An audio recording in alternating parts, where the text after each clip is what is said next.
The day began like any other for Cheryl and Paul Chapman until the silence of a peaceful Sunday morning was shattered with a phone call.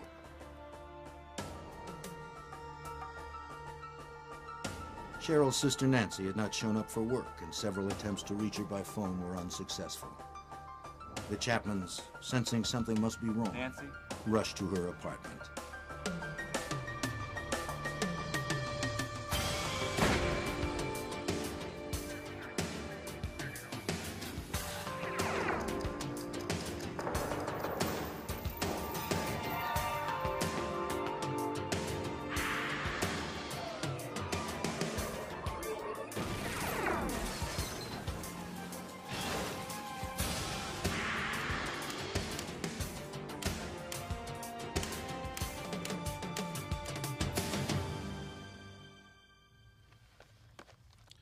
Some killers are stealthy, killing with an almost clinical precision.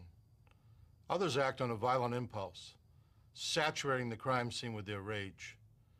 How a murderer behaves tells much about who he is. In 1987, the brutality of a triple homicide in Anchorage tested the mettle of even the most seasoned investigators. I'm Jim Kallstrom, former director of the FBI's New York office. When Nancy Newman and her two young daughters were found slain in their apartment, local law enforcement needed help. They called the FBI. At the crime scene, clues were everywhere, but seemed to lead nowhere. Agents knew that to crack this case, they need to somehow get inside the killer's mind.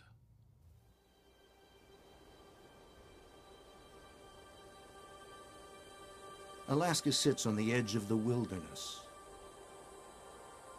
seemingly isolated from the rest of the world and its troubles. Its inhabitants are united by the beauty of the landscape and a mutual respect for the self-reliant nature of the community. On the rocky coast of northern France, where the Atlantic Ocean crashes ashore, the villagers of Karnak wake up each day to a... It was shortly before 8 a.m. on a Sunday, March 15th, 1987. Cheryl and Paul Chapman were awakened by a phone call. Cheryl's sister, Nancy Newman, was hours late for the breakfast shift at the restaurant where she worked. Nancy's shift manager told Cheryl that Nancy's car was in the restaurant parking lot, but Nancy was nowhere in sight. Maybe the Chapmans should check on her.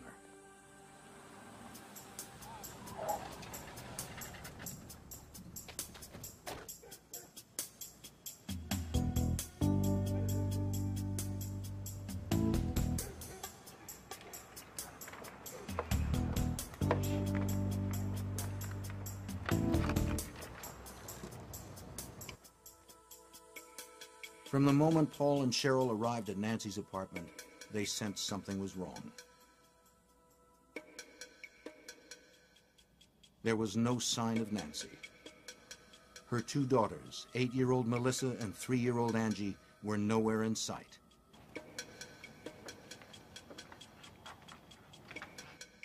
Coffee mugs from Cheryl's Friday night visit with her sister were still in the sink. The remains of breakfast had been left on the table.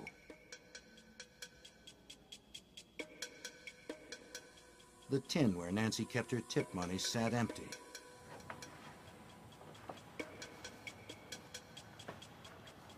And a brown cigarette butt, not a brand Nancy smoked, was in the ashtray.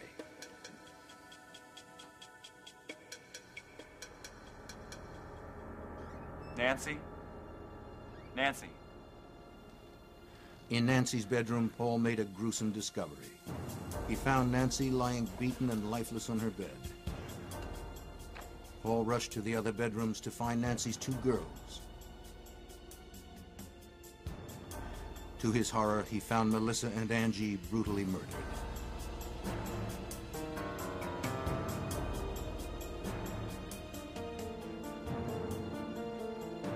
Come on, let's go.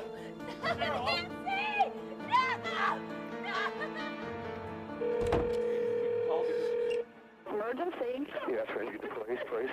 What's the problem there? It's been a homicide. Return a homicide? Our sister-in-law didn't show up from work. They called us at our house, let know if we'd seen her. We came over to find her. 4310. 40. And it's terrible. Just send somebody as soon as you can. We've got some on you right now.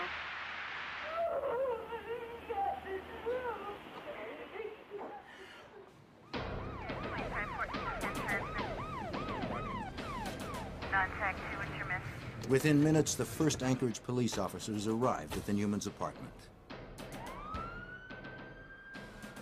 Not wanting to disturb the crime scene, the officers secured the area and tried to calm the distraught family until the crime scene processing unit arrived.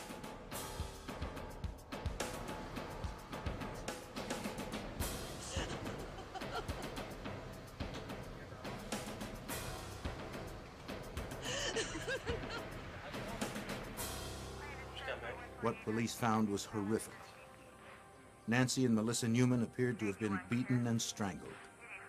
Little Angie Newman's throat was cut so deeply she was almost decapitated. Nice. Rigger? Not yet. Is this it?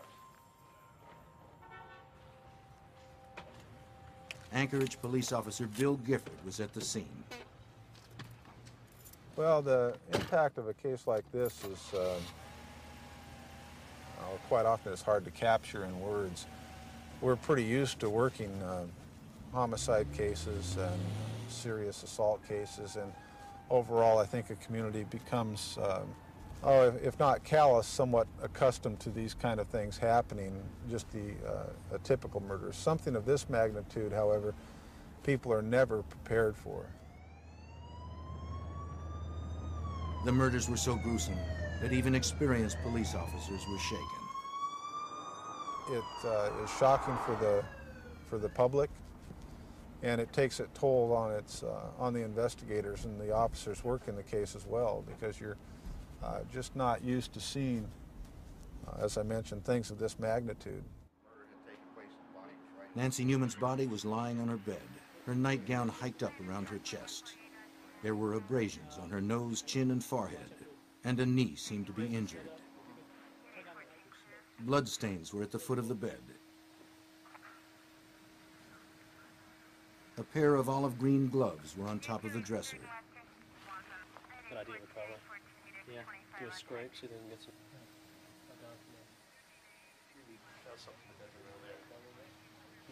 Down the hall, Melissa Newman was found on her back in the middle of her room. A bloody, twisted pillowcase under her neck. Another pillowcase had been used to tie her arms.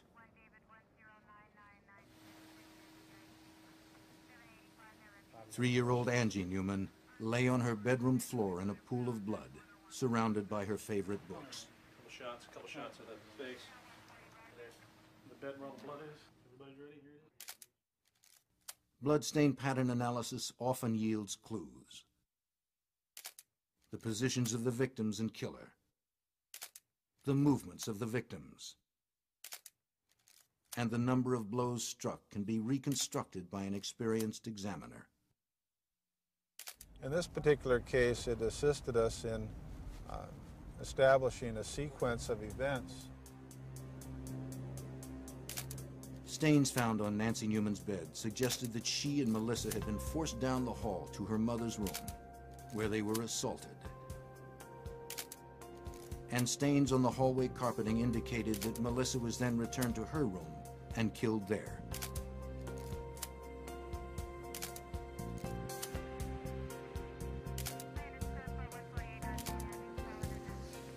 Officers treated each area as a completely separate crime scene.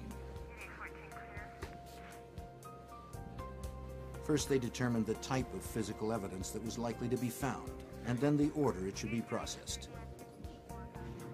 How are we doing? Given the horrific nature of this crime and the lack of an obvious suspect, investigators knew that every possible piece of physical evidence was potentially invaluable. Here, all these plates, anything off this covered all yet. Super great. Detective Sergeant Michael Grimes was in charge of the Anchorage Police Department's Homicide, Assault, and Robbery Unit. I knew that they were going to be in this crime scene for hours and hours and hours. This immediately is what we identify as a forensic case. There was very little disturbed by them when they found the bodies, so we were very fortunate in that respect.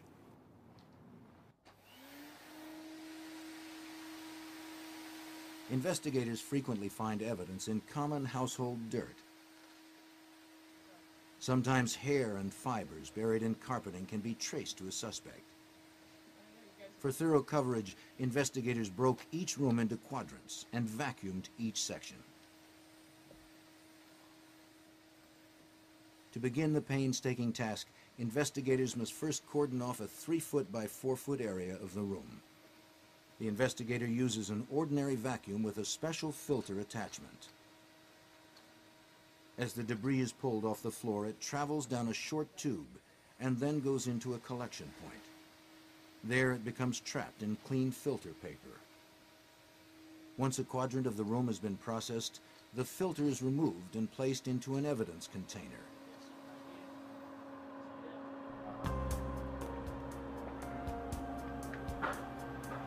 Many minute hairs and fibers are missed by crime scene vacuumings. Therefore, a portable argon laser is used, which causes unseen hairs and fibers to fluoresce when exposed to the laser's light.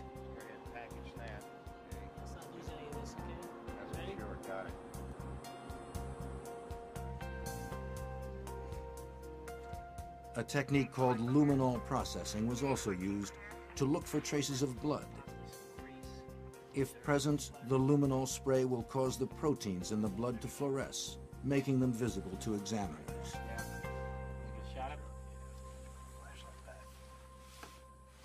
We were processing the scene and looking for invisible traces or invisible blood patterns. And we found a luminescent impression that we were able to photograph. We also knew we had a knife missing out of the kitchen. We took one of those knives out of the knife set, and we found that matched in width and length to that of the luminol impression that we had. The crime scene appearance suggested the murderer had taken the victims by surprise. It appeared that Newman's morning routine was suddenly interrupted, perhaps indicating that they knew the killer. Okay, excellent. Good job.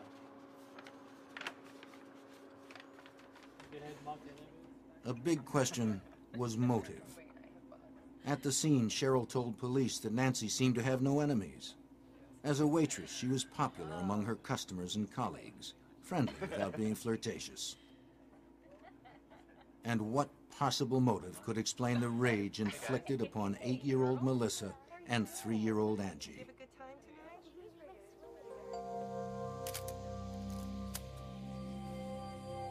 Burglary was unlikely.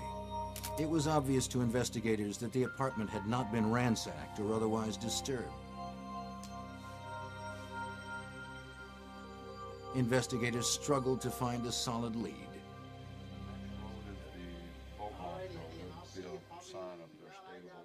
Detective Bill Reeder worked the case from the beginning. The initial lead came from the scene itself, that we could find no signs of forced entry. So that kind of leaned us toward looking at people that had access to the apartment or knew the victims. Immediately the questioning began. Neighbors, family and friends, anyone who may have had information. What we were looking at was to find someone that had seen anything unusual, any strangers in the area, had heard anything unusual, had seen someone carrying things away, anything at all that would help us focus on someone or somebody.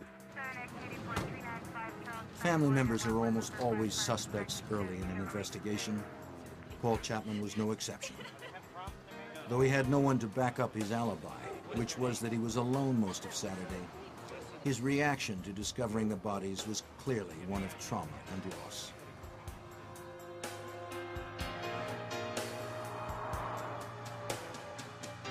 Investigators spoke with everyone close to the family and learned that Nancy Newman was happily married to John Newman, the father of their 2 girls. He was a suspect, spouses usually are. But John Newman was in California training to be a locksmith at the time of the murders. Another way to eliminate a suspect is to watch and continue to talk to him. John never gave us any indication other than he wanted this case solved. He was extremely distraught, gave all the signs that anybody would give under the circumstances. Because the Newmans lived in a multi-unit apartment complex, Detective Grimes knew that interviewing neighbors in the immediate area would be a daunting task.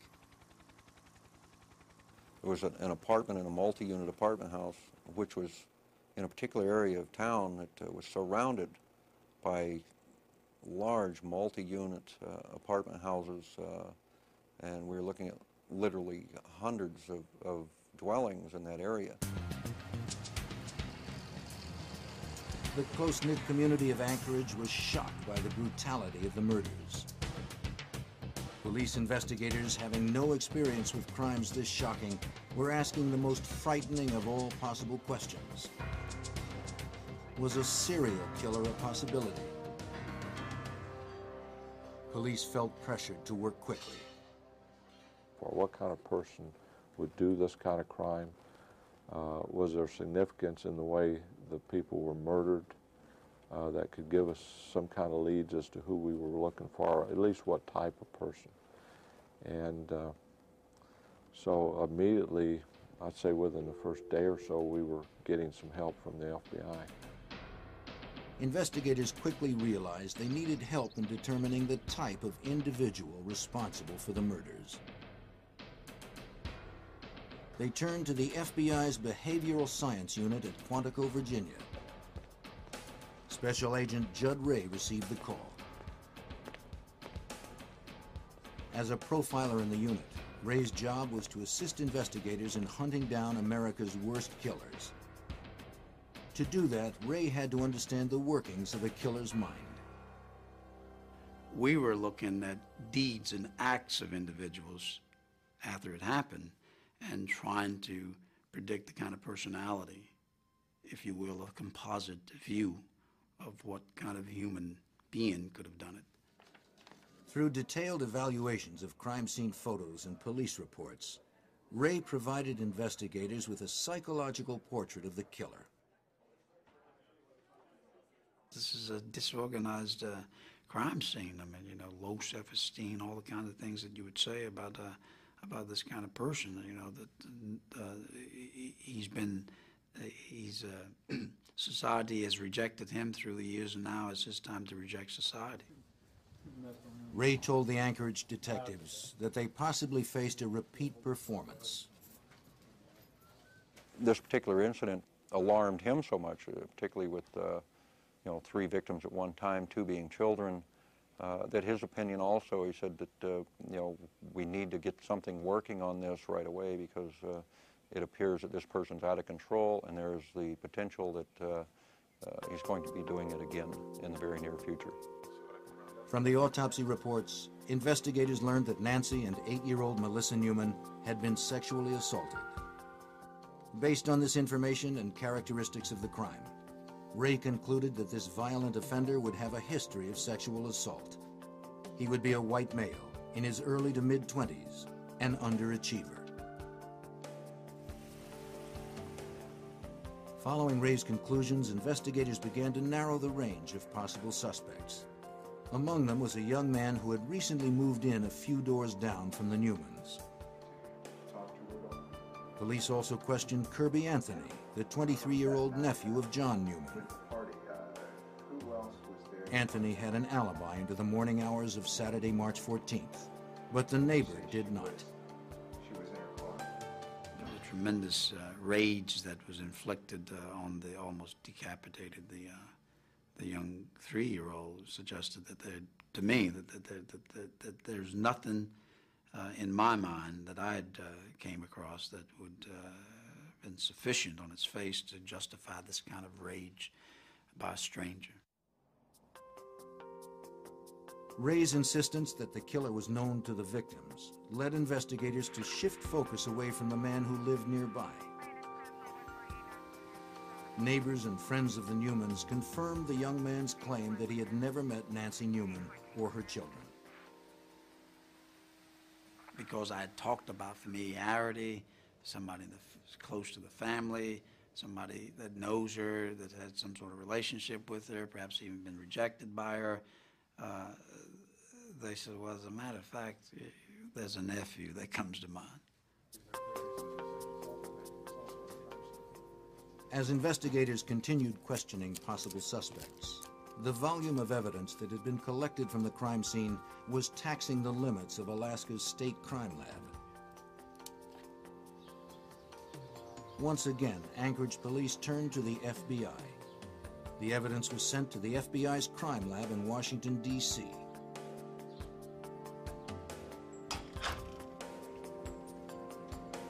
Hair and fiber expert Doug Diedrich was given the case. Diedrich began by sorting through the evidence, searching for any link to a suspect.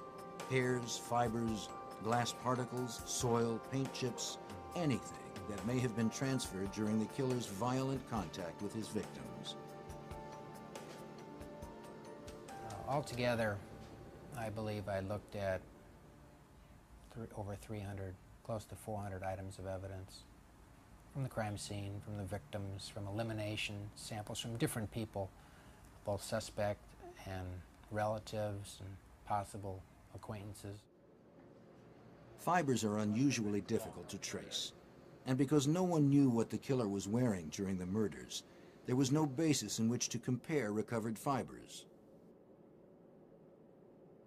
The varieties that are out there are endless, so that when an individual in a case, for instance, who is wearing a particular type of clothing transfers fiber material, that evidence will be considered to be unique. Even though they may have made a number of garments of the same type, by the time it gets out into the public, this material is dispersed like a drop of oil in the ocean. It's there, but it's hard to find. Distinct fibers, amounting to less than a thimbleful of evidence, were recovered from throughout the Newmans' apartment. Diedrich's expertise of fiber transfer, however, enabled him to reconstruct the suspect's movements during the crime, giving investigators a clearer picture of what actually transpired in the apartment.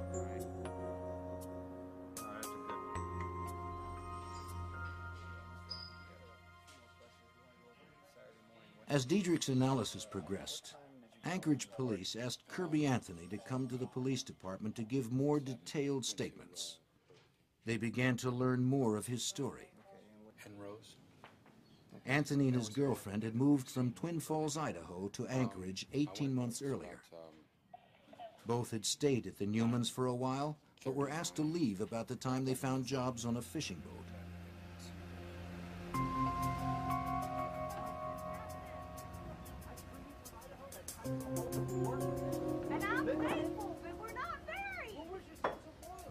He and his girlfriend split up while working on the boat after Kirby accused her of having an affair with the skipper.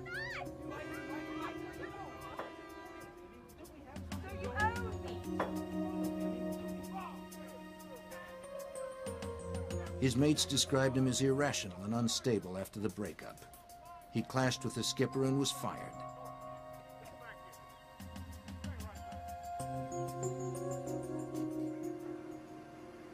He returned to Anchorage alone on February 14th, 1987.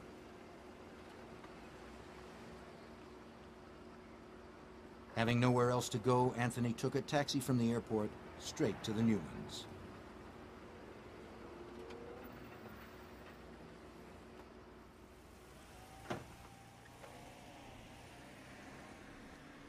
Through Cheryl Chapman's continued assistance, police learned that John Newman was upset over his nephew's return to the Newman household during his absence. At the same time, the situation was becoming increasingly uncomfortable for Nancy.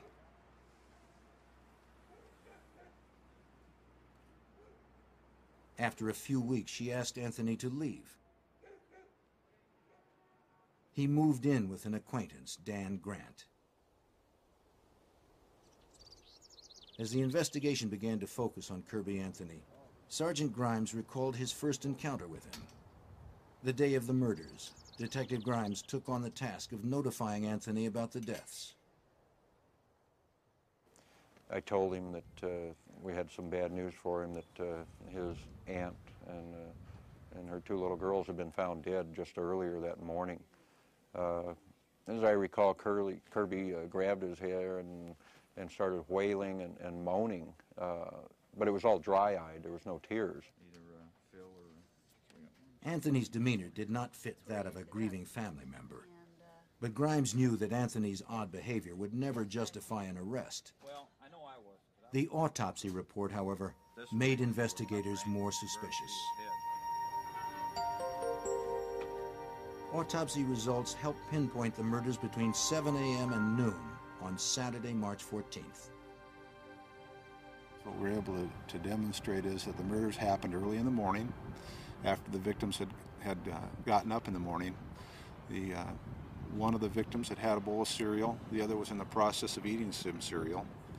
The mother was in the process of having a cup of coffee. Establishing the time of the deaths made Anthony's alibi irrelevant, which was that he was at an all-night party until early that Saturday morning. He admitted that he drank, smoked some marijuana, and did cocaine. Hey, man, wake up. Get up, man. He said he returned to the house he shared with Dan Grant at about 7 a.m., then left again at about 8:45 a.m. Meanwhile, FBI agent Diedrich's investigation into fiber and hair evidence was growing more complicated. One of the items that had come in consisted of vacuum sweepings. At least there were several vacuum sweepings from different rooms. Those items have to be processed and hairs have to be prepared from that. What was, I think, probably the most difficult aspect of this case for me was in trying to account for every hair that was found in that residence. And that's something that's not usually done and seen as there are often too many hairs to deal with. But in this case, it was a monumental task to do that. Each hair displays its own peculiar characteristics under a microscope, making it possible to trace its likely origin. The fact that hairs will differ from person to person is very evident when you magnify these characteristics upwards of 250, 400 times. To examine the fibers and hairs collected at the scene, Diedrich used two high-powered comparison microscopes connected by an optical bridge, one for known material and the other for material yet to be identified.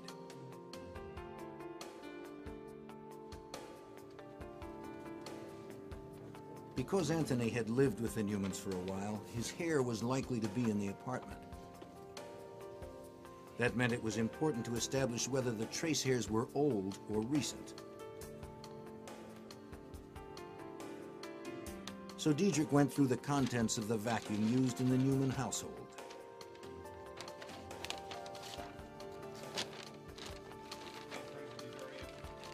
Because of the vast quantities of hairs and other items that were found in the bag, I had to look at the vacuum bag from a layer standpoint. That is, what was the most recently deposited or recently vacuumed material. Since Kirby Anthony had denied being in the Newmans' apartment recently, it was imperative that Diedrich determine the condition of the hairs. The condition of the surface of hairs, the condition of the ends, the roots, will often indicate how long a hair may have been in a particular environment. Working his way through the layers of the Newmans' vacuum bag, Diedrich found some of the same types of hairs that did not appear to belong to any of the Newmans. These hairs had been recently deposited. In addition to the vacuum sweepings, unidentified pubic hairs were also found on the victims and inside their bedrooms. To determine the significance of these findings, Diedrich now wanted to know how hairs usually are transferred from one room to another. So he conducted his own experiment. It was a question as to how likely would it be to find somebody's hairs, say pubic hairs, in different areas of a home. So I designed a little experiment where I took a vacuum home, crime scene vacuum, to my house and vacuumed 4 bedrooms over a 2-week period, same time every day, just to see what types of hairs might be found. I was focusing mainly on pubic hairs. Diedrich preserved the material from every sweeping. He then compared the hairs from those sweepings with known hairs from himself. Diedrich was able to conclude that the hairs did migrate from room to room, mostly by sticking to socks or other clothing. The hairs deposited at the beginning of the experiment were deeper in the vacuum debris and therefore more damaged. The more recently deposited ones were not.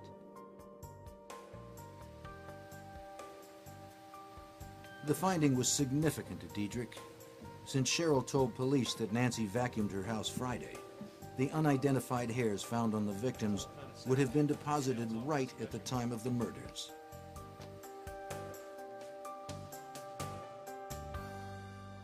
Under microscopic scrutiny, an important piece of evidence was revealed.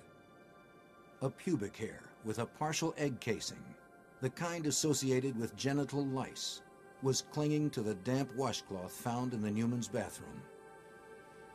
Diedrich told investigators of his findings and waited for a sample from a suspect in order to make a comparison.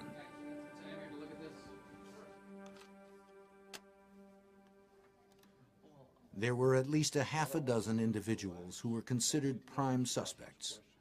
Investigators received lists from the State Corrections Department of people recently released who had a history of sex crimes or violence. Some of them were living in the area close to the Newmans. To eliminate these individuals as suspects, each one was extensively questioned and all of their alibis were checked out.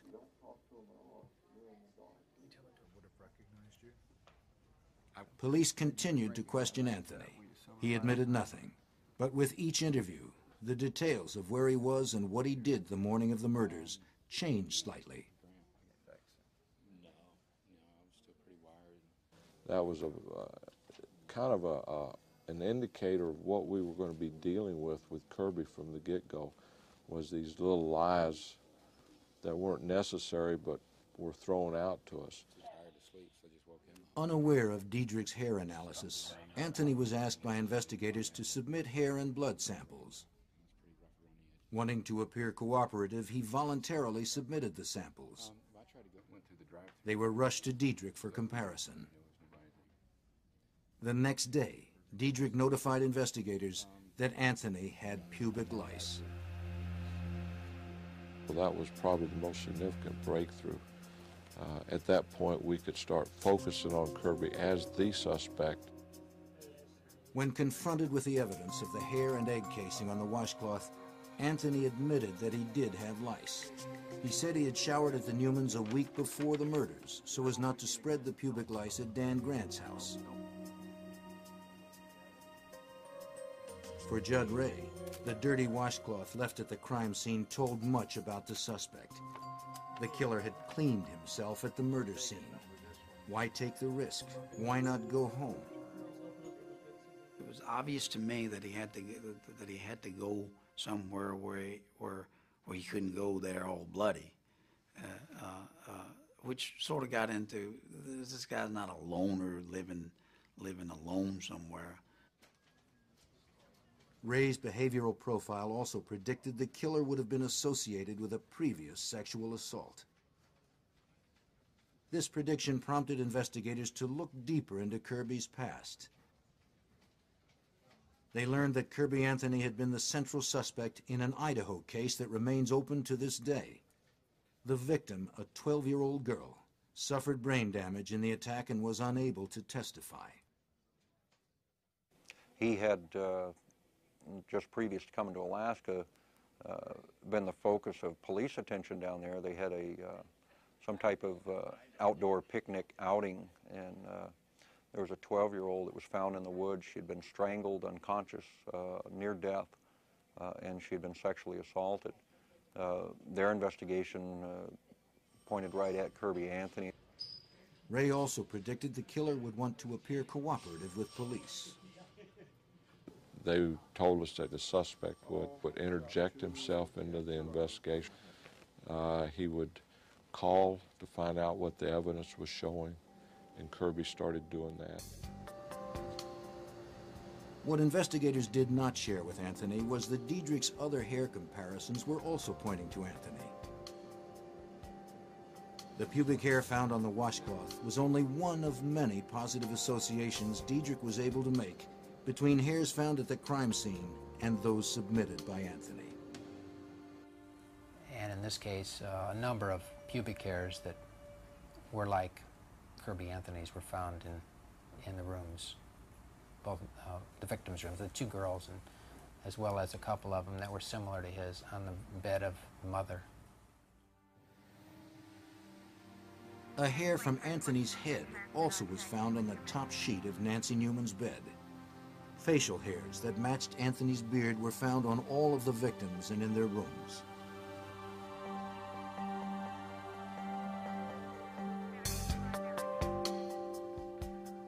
The vacuum sweepings from Melissa's room contained 9 of Anthony's pubic hairs. The sweepings from Angie's room included 2 pubic hairs, one with blood and one with lice casings. Investigators felt it was time to keep tabs on Anthony's movements. Through surveillance, investigators learned of Anthony's hangouts and discreetly followed him around town. They hoped that Anthony would reveal something to his friends that would further implicate him in the murders. If he did, the investigators would soon find out.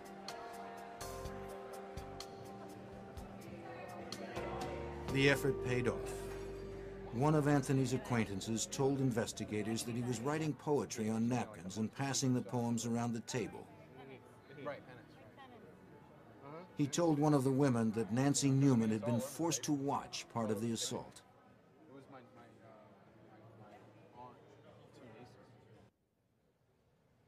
Investigators also learned that at one point after the murders, Anthony called his ex-girlfriend's mother in Idaho to tell her about the crime. Angie Newman had been stabbed, he said, and Nancy and Melissa sexually assaulted. In both instances, the call to Idaho and the scene at the bar, Anthony could not yet have known about the details he described. The information had not been released by police to the press, nor had investigators mentioned it to Anthony during questioning.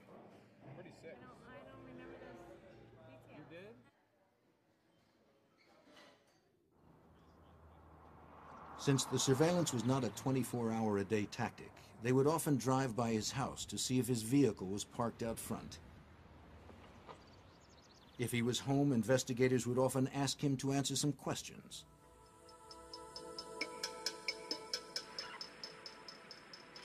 The circumstantial evidence against Anthony was mounting. During a visit to his residence, investigators noticed a manually operated camera belonging to John Newman that had been reported missing after the murders. He told detectives that the Newmans lent it to him, but when asked later to demonstrate how it worked, he seemed to have no idea how to operate it.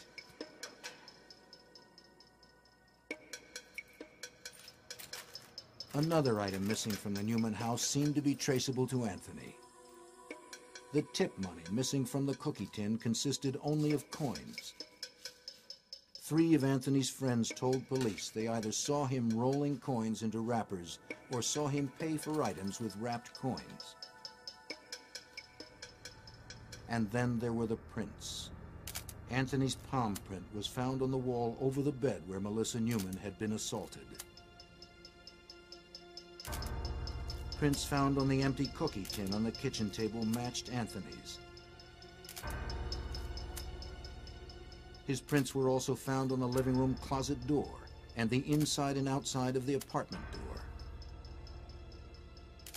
Another place we located one of Kirby's fingerprints was on the back side of the door to the mother's bedroom. And again, its position was significant in that it led us to believe that perhaps someone was trying to escape out of the room, and he already had some other trace evidence on his hand. He slammed the door shut, transferring not only his fingerprint, but some of the other trace evidence that was found in the scene. The evidence was overwhelming. Every suspect in the month-long investigation had ultimately been cleared, except Kirby Anthony. Appreciate that. When you got home, was there anyone there? For investigators, it was time to obtain an arrest warrant. When you got home? Judd Ray had previously cautioned investigators that the killer might try to flee if the pressure became too much. The increasing intensity of police questioning had made Anthony nervous.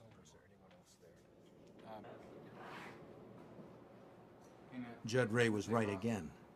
Anthony confided to his roommate, Dan Grant, that he was leaving town.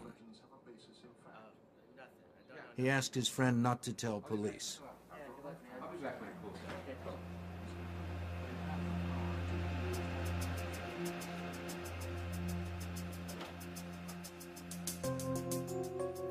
Grant was afraid to contact Anchorage police because of Anthony's notorious temper. Nonetheless, he did finally call them 7 hours later.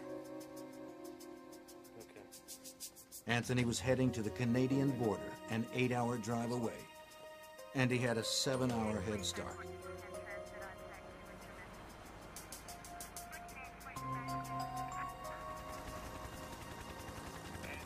Anchorage and the Canadian border are separated by hundreds of miles of uninhabited wilderness. Anthony could be hiding anywhere.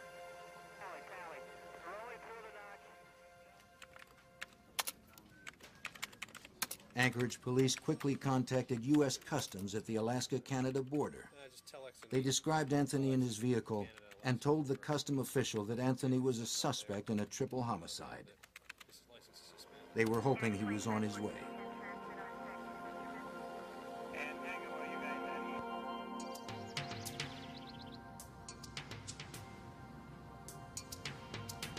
Less than an hour later, Anthony arrived at U.S. Customs.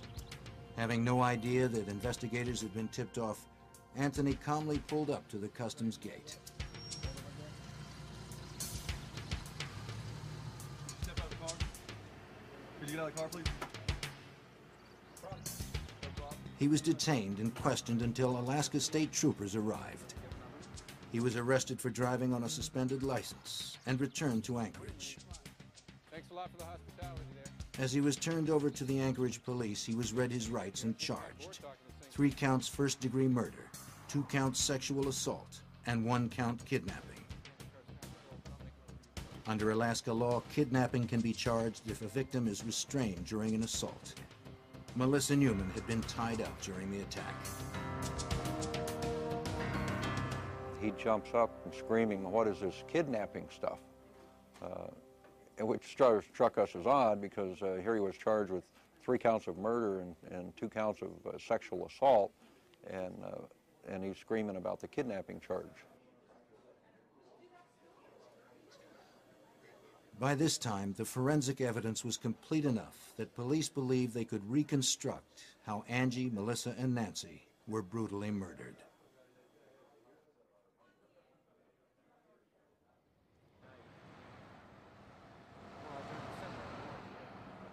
The last time Cheryl Chapman saw her sister alive was Friday, March 13th. Cheryl, Paul, and Nancy had each arrived separately at the restaurant where Nancy worked to meet for drinks. Cheryl's daughter, Kelly, had taken Nancy's girls swimming, so the adults had a night out. Paul Chapman had to leave the restaurant early to pick up his son, but planned to meet them later at Nancy's apartment.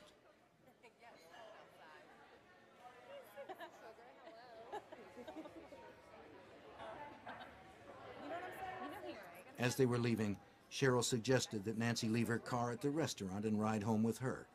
Nancy had Saturday off, and Paul would gladly give her a ride back to her car tomorrow. I don't know. I never pay attention to. You're in, what, 11:30? Yeah. What time you come in? 11. 11? Yeah. Okay. Well, I'm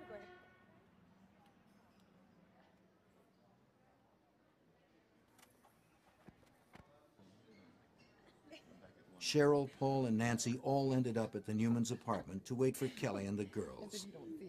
They sat, laughing and talking, until about 9:45 when the girls came home. Kelly had treated them to hamburgers. At about 10 p.m., Cheryl and Paul were ready to leave.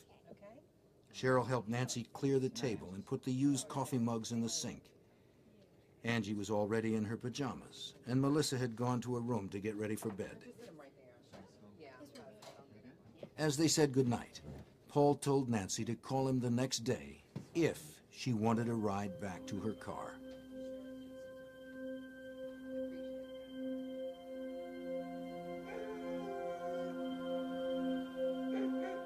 Sometime between 7 a.m. and noon on Saturday, March 14th, Kirby Anthony arrived at the Newmans' apartment. Kirby Anthony is the only person who knows what happened next. Perhaps Nancy refused to lend him money. Perhaps she refused a sexual advance. Perhaps she ordered him out of the apartment.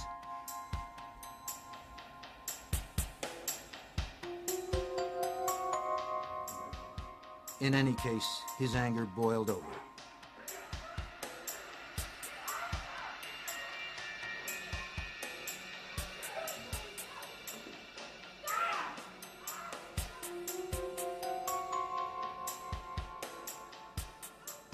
Evidence indicated that part of the assault on Melissa occurred in her mother's room. Both would have had to have been restrained, and their bodies did show signs of having been bound. We are able to show through serological findings that Melissa, the 8-year-old, had been assaulted in the mother's bedroom and that she had crossed the bed and was actively bleeding at the time. And then she is subdued somehow and held in a position in that room for a period of time.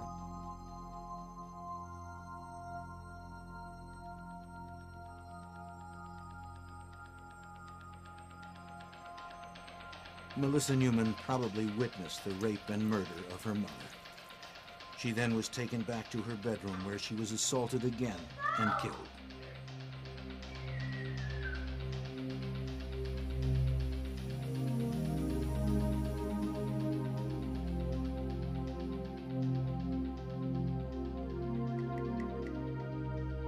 The knife used to kill little Angie was never recovered.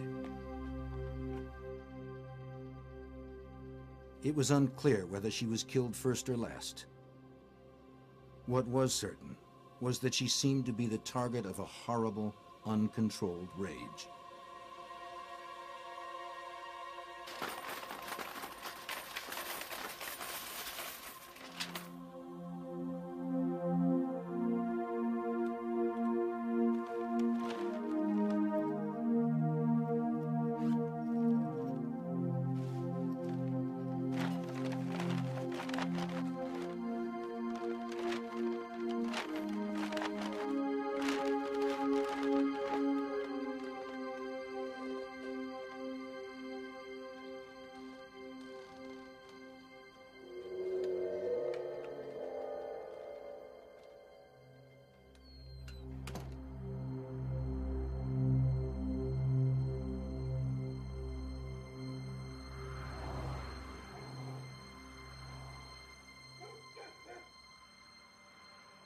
Nancy Newman did not call Paul Chapman the next day for a ride to her car, nor did she answer the phone when her sister tried to reach her repeatedly.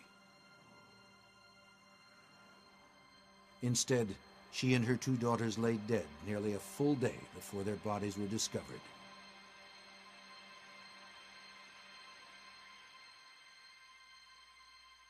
The particular grudge against Angie may have grown out of the few times that Anthony babysat the girls.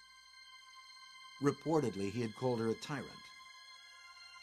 But for those close to the victims, and for investigators working the case, nothing could explain Kirby Anthony's savagery.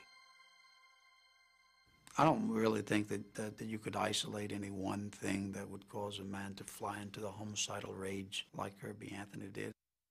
Yeah, for the most part, I don't think that Kirby Anthony could even tell you why he would do something like that. A grieving John Newman sat in stony silence throughout his nephew's trial. After 8 weeks of testimony, the jury reached a verdict on June 3, 1988. A clean-shaven Anthony seemed confident as he waited for the verdict.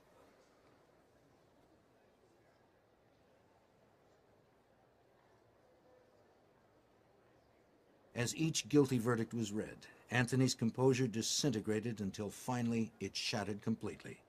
He was sentenced to 357 years for his crimes.